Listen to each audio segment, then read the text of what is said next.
Hi, this is Jody, and I just wanted to make a quick video showing you how to make templates in Facebook. I've had a lot of requests. So basically, you can make a template as a collage for a Facebook header. You can make one for a collage to print as an image, to print as a canvas, whatever you want to make it for. Sneak peeks for Facebook is what I use them for a lot. So anyway, here's how you make your custom collage. First, you go to File, New, then you're going to put the dimensions in inches for the size that you want your canvas or collage to be. So mine is going to be 16 by 20, and it's going to have a 300 resolution because that's our print resolution, and my background is going to be white. So once you put those all in, you can just click OK, and it will create that canvas for you. So the next thing we're going to do is we're going to put in the image squares, and this is where our photos are going to go. So you're going to want to go down to the rectangle tool, and you're just going to start drawing squares. So what I like to do is start with an actual square. So I hit the Shift key and then click and drag until I get a shape about the size that I want it. So I'm just going to maybe do about an 8-inch square here. Okay? Does not have to be perfect at all. So what I'm going to do is I'm going to reproduce this square so that I don't have to try to make it the same size. So over in the Layers palette, you're just going to grab that square, drag it straight down to the new layer icon, let go, and it makes you a new square. Go ahead and click on your Move tool and just start moving those squares where you'd like them. Don't worry about them going off the page for right now. That does not matter. So we're going to take that rectangle, move it down, make another square, make as many as you like. Make your template however you would like to make it. So I'm just going to kind of wing this one. Don't worry about lining things up too much right now. Get them close, but you don't have to be perfect, okay? And let's just do one more here. Fill in this top part. Okay, so I don't want everything to be squares, so what I'm going to do is I'm going to start making some different sizes to change this around. But what I do know that I want is I want a 1-inch margin around the outside. So I'm going to go back to my background layer here, just so that it unhighlights that one particular box. I'm going to go up to the ruler area, and I'm just going to I can simply drag down a ruler and set it at a 1 inch for a 1-inch margin, but this isn't always perfect, and it always doesn't work perfectly. So I'm going to just do that really quick and put those in at about 1 inch and at 15 and at 19, because we have a 20-inch wide, and at 1 inch over here. So let's just say that you needed it to be perfect. What you can do is go up to View, New Guide, and you can actually tell it, I need a vertical, I need it 1 inch in, and hit OK, and it's going to input that vertical exactly at that 1 inch mark. To get rid of a guide, you just grab it and pull it back towards your ruler, okay? If you cannot pull down and make a guide, it's because your rulers are turned off. So you just go to View and Rulers and make sure there's a little check mark right there to turn your rulers on and off. So you just want to turn that ruler on and you can get to your guide. Alright, so we have a 1-inch square guide set all the way around the outside. So I just want to make sure all my boxes are going to be starting to build inside of that square. I'm going to highlight and click all of my boxes, Shift click, and then holding down the Shift key, I'm just going to move my boxes as a whole, scaling them down so that they all kind of sit inside somewhat of my guides, and then I can actually make micro adjustments in just a little bit. So the first 2 adjustments that I do want to make is I want to get rid of this dead space right here. So I'm going to go to the layer that is this box. So I'm just going to look, and I know it's this one. I might even rename it large box, okay? So I can just grab this and pull it. Notice I'm not changing the height of it because I want it to stay the same height as everything else, but I'm just moving it over so it's a little bit bigger for a landscape photo. And then I may take this bottom one down here. Let's go see. Let's just rename that one bottom corner. And let's push this one in so that it's inside of our guideline. Of course, you're going to want to be absolutely perfectionist. I would come in closer and I would just make sure that, these are nudged right in my corners and in my lines, so that everything is absolutely perfect. So you can do it by nudging them. You can also do it by grabbing everything, let's say, that's on this bottom row. And that would be this copy, and this copy. Go up to the tools at the top and just align them. And now they're all sitting on the bottom row, okay? Then we'll grab the top two boxes and we can align them to the top.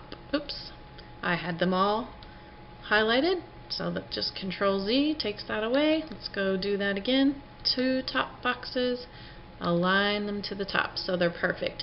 Do it again by aligning your side ones by using this one over here, and align these two side ones by using that one over there, so everything's lined up exact.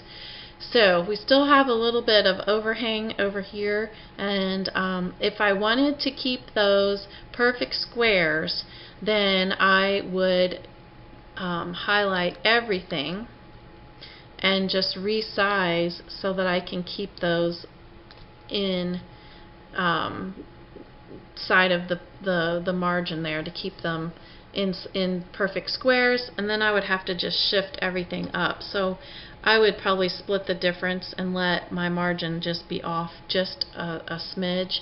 Or you can grab your boxes and stretch them and pull them, but they're not going to be perfect squares anymore. So I'm just going to go with this, okay?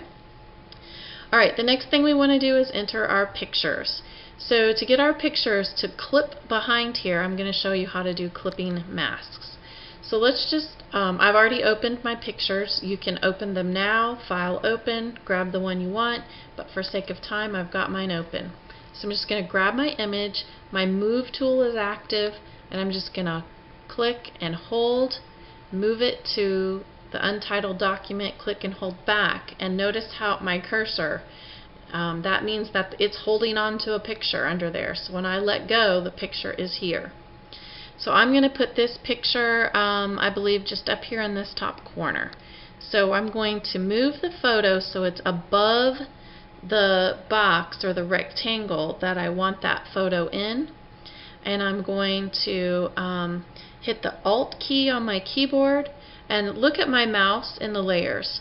If I don't have my Alt key hit, my mouse stays just regular, but once I hit my Alt key, notice how it turns my mouse into this little, I call it the clipping mask, thing. So if I just click that, now you'll see the little indentation, this little arrow, and it pushes my picture over.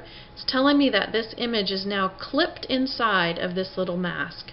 So I can move this picture around and adjust it to however I want it to be, and it's behind the scenes, it's not bleeding over to the other pictures.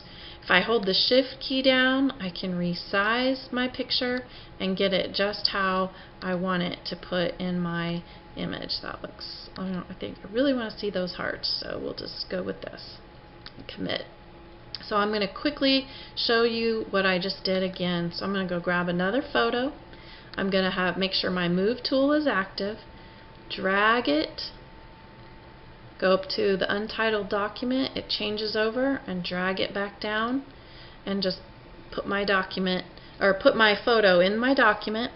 Move the photo in the Layers palette above the rectangle you want it to sit in, and then by holding the Alt key, you clip it right in. Shift key and move and put that image just the way that you want it. Okay, so I'm going to quickly do my other images really fast. We'll put this little guy down here. And I am just winging this, girls. I don't really know how I want this. We'll figure it out.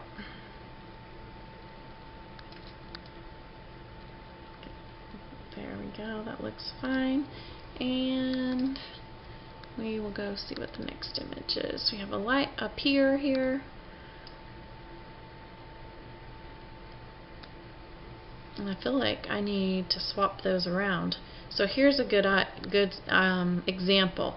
So say I want this pier image to be down here and I want this grass to be over here. You need to unclip this image first. So we'll go to this image in our layer palette, which we can toggle our little eyeball and know it's layer 3. We need to hit Alt again and unclip it. Okay? Now we can move it. I'll move it over to here. Go back to the Alt key and clip that into play. Oops, sorry. I'm in the wrong. I need to go move it in the layer above that bottom corner. So I move it, clip it. There we go. And now that little guy's in there. And we can keep that picture in here. I don't know. I may have chosen a funny picture to put there, but it's for an example. It's fine. I'm going to go back to this boardwalk picture, put it down where I think I want it, clip it in, and then I can just make an adjustment of how I want that one. Okay. And last but not least, there's a picture of me and my hubby. We'll put this one in. It goes over the large box. Alt click, and then I'll hit the Shift key and I'll move it around till I like however it's in the box. That looks fine. Okay, so there you have it. That is as easy as that. So when I go to save it, I will save this as a layered Photoshop PSD. So the next time I want to go in and use this template for another client or another picture, then all I have to do is go to each of my picture layers and either turn them off or drag them down to the trash can, and then start all over by putting your new picture layers in there. So I hope this helped some of you, and if you have any questions, feel free to ask.